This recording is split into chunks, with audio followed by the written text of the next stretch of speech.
আজকে আমার প্রবাসী ভাই অরণ্য ভাইয়া অনেক দিন পর দেশে আসার উপলক্ষে আমরা সবাই একসাথে হামলা দিলাম ভাইয়ার সাথে দেখা করতে আর প্ল্যান করতে এবার আমরা কোথায় যাচ্ছি ঘুরতে।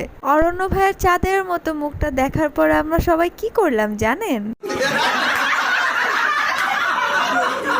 প্ল্যান করা থেকেও আমরা সব থেকে বেশি হাহা হিহি করেই সময় কাটাচ্ছিলাম। আসলে আমাদের ভাই বোনের একসাথে হলে আমাদের আসলে কিছুই লাগে না, আমাদের কোনো ঘোরা খাওয়া কিছুই লাগে না, আমরা শুধু হাহা হাহা হিহি হিহি করে সময় পার করি।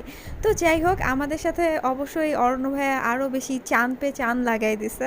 তো এই উপলক্ষে আমরা আমার মামাকেও পেলাম, যে কিনা আমাদের আরও বেশি এন্টারটেন করছিল।